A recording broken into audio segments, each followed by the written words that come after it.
नमस्कार। Legal point में आपका स्वागत है। मैं हूं उर्वशी राजटा।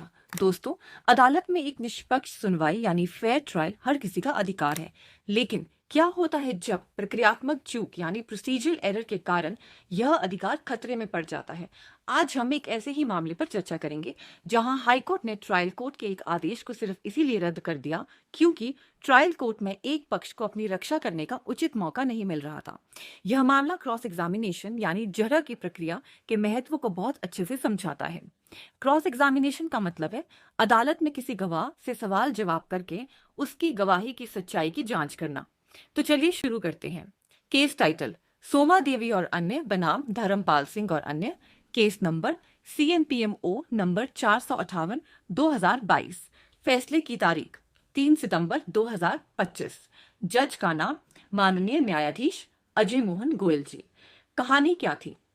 यह मामला सिविल प्रक्रिया संहिता के आदेश 39 नियम 2A के तहत शुरू हुई अवमानना कार्यवाही यानी कंटेम्प्ट प्रोसीडिंग्स से जुड़ा है। सरल शब्दों में एक पक्ष ने दूसरे पक्ष पर अदालत के आदेश का उल्लंघन करने का आरोप लगाया था। जब ट्रायल कोर्ट में सबूत पेश किए जा रहे थे, उस दिन आवेदक धर्मपाल सिंह मौजूद नहीं थे, लेकिन उनके गवाह संजीव सिंह आए थे। प्रतिवादियों ने यानी दूसरी पार्टी को उसी गवाह का क्रॉस एग्जामिनेशन करना था, लेकिन उन्होंने यानी प्रतिवादियों ने कोर्ट में एक अर्जी दी। उन्होंने कहा कि वे गवाह संजीव सिंह और मुख्य आवेदक धर्मपाल सिंह दोनों का एक ही दिन में क्रॉस करना चाहते हैं।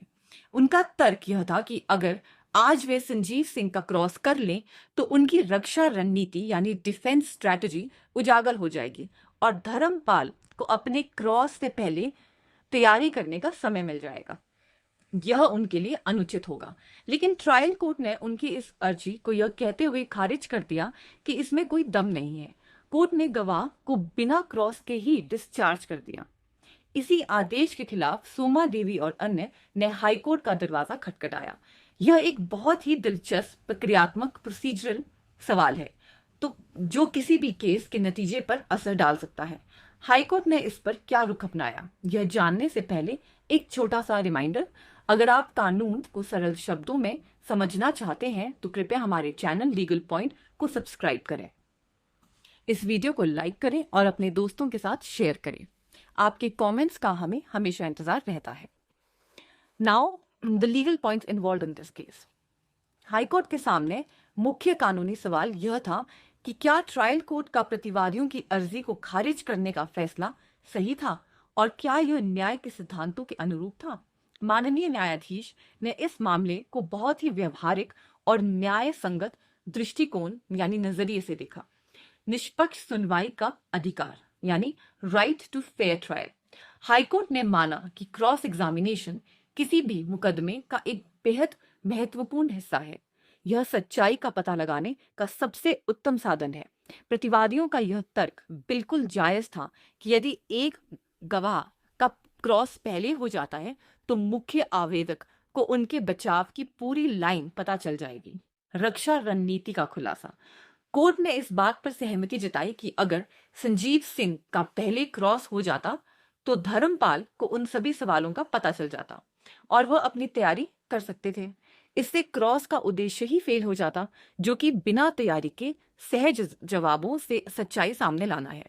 न्यायालय का कर्तव्य। हाईकोर्ट ने कहा कि न्याय के हित में यह आवश्यक था कि ट्रायल कोर्ट प्रतिवादियों के अनुरोध को स्वीकार करता।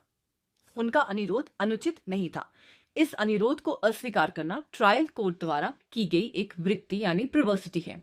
अदालत ने यह साफ किया कि प्रक्रियात्मक निष्पक्षता यानी प्रोसीजरल फेयरनेस न्याय का एक अनिवार्य यानी एसेंशियल पहलू है और इसे हल्के में नहीं लिया जा सकता।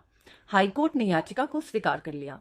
ट्रायल कोर्ट के 26 मई 2022 के उस उद्देश्य को रद्द और निरस्त यानी क्वैश एंड सेट असाइड कर दिया।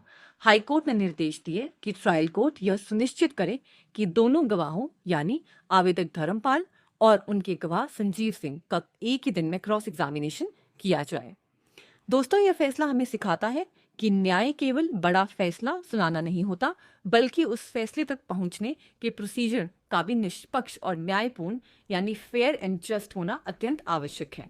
आज के लिए बस इतना ही। इस मामले पर आपकी क्या राय है हमें नीचे कमेंट में ज़रूर बताएं और आप देखते रहिए। तब तक के लिए लीगल पॉइंट। धन्यवाद।